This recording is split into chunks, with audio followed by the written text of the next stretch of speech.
Mr. HD saying Mark Rogers finally a believer in the U.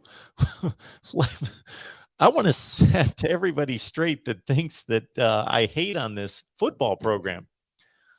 Mark, Mark, you done said some stuff, man. If It you was were to go true. over our program, if you were to go over the time that you have been covering our program, you've said some stuff about our program. Now, whether those things were true or not, that's a whole separate They were conversation.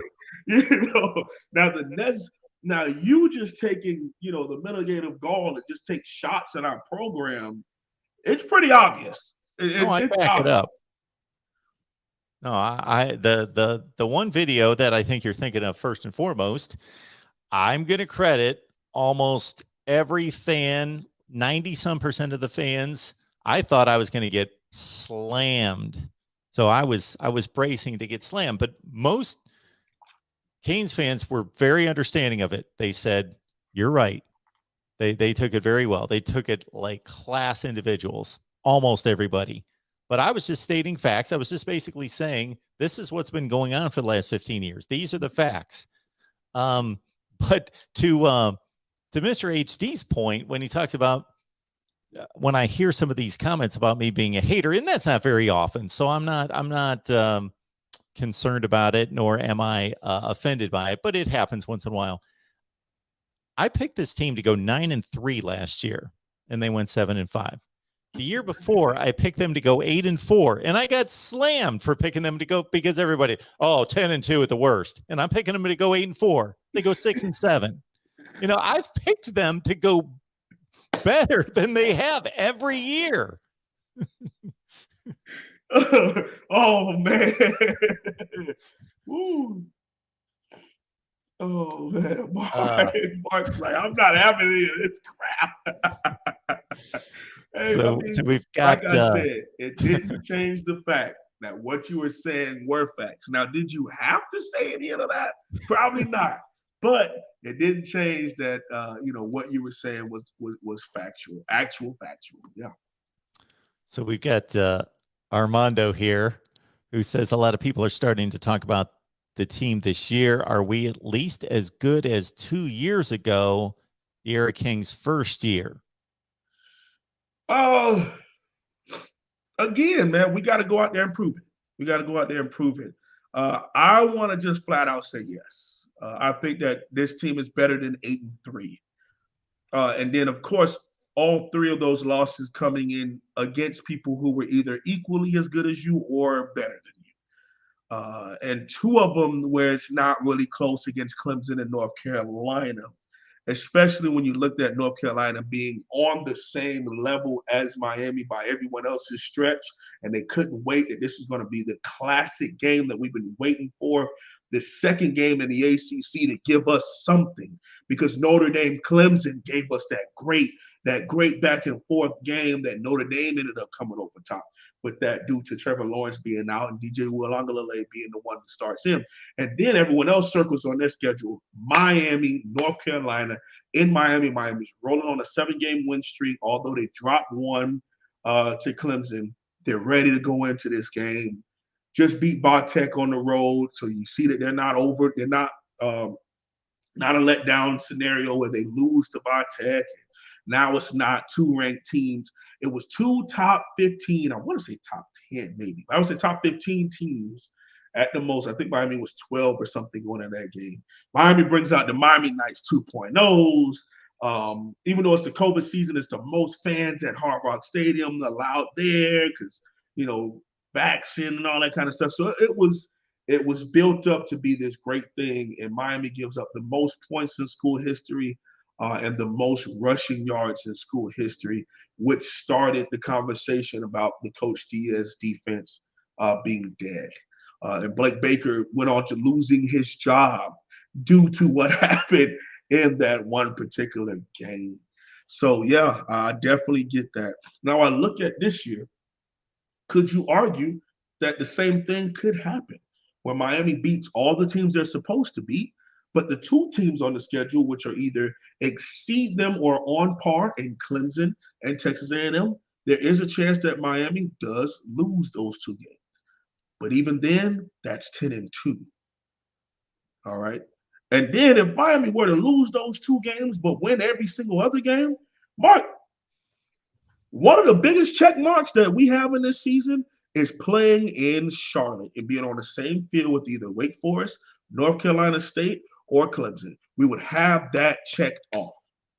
Second time in the 20 years we've been a part of the Coastal that we win it. The first time that the first time head coach wins it.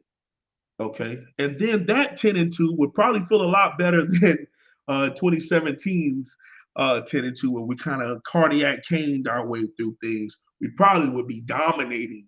And that's what you would want, is that a Miami team goes out and you're not in a not a thriller, but a back and forth fight with a freaking Virginia and a dog fight with Georgia Tech, especially when you turn around and you show the team that you could be by beating a Pitt on the road and then beating NC State at home, and you're trying to figure out which Miami team is going to ever show up. We never know. And that's always been in the DNA, at least for the last 15 years that I've been watching and studying this program. It's just been in our DNA to be very inconsistent and to not always show up prepared for the big game. And that, to me, is something that starts with coaching and it ends with preparation and leadership. And those are things that are going to be stressed from Coach Radakovich, from Alonzo Highsmith to Coach Cristobal and his staff. Those are things that are going to be there. We are going to be prepared. We are going to be disciplined. This kind of program is going to build leaders. All right. And all of that stuff there, to me, at the end of the day, yes, we got to go out there and play football. But if you got that, you got leadership, you got high preparation, and you have togetherness and consistency, and then it's just up to playing football on Saturdays, I'm with the Canes all day. So when you bring up that season of 2020, 8-3, really close game against Oklahoma State, but the 2 beatdowns against Clemson and North Carolina, this is when I would love to have a staff. Well, there's a lot of times I would love to have a staff, because I'd say, you know what, the Wholesome One and I are coming on this Thursday night. I need you to pick apart. I need you to go back in the archives and watch our show prior to the Clemson game of 2020 and, pick out some good sound bites. Because I would love to hear what we were saying, because I was pretty much bracing like, I think this is going to be ugly. So I wasn't. I was bringing the smoke, baby. I was talking big cash trash. Bring it. I know I didn't flat out state it like that until I made my prediction, but so I'm not going to brag about being right that time, because when the North Carolina game came, and I'm looking right now because I was interested to see the rankings, Miami was 10 and North Carolina 17 going into that game. I went nuts about this game. I said, this is going to be a great game. This is going to be the best game of the weekend. This is going to be a phenomenal game. And you know what really caused me to it wasn't just 62-26. It was what you talked about. Because Sam Howell had a phenomenal season. His first 2 years at North Carolina were crazy good, 38, 35 touchdown passes, all of that. Like if somebody would have said Carolina's going to win this game 62-26, well, first of all, my reaction would have been, whoa, seriously?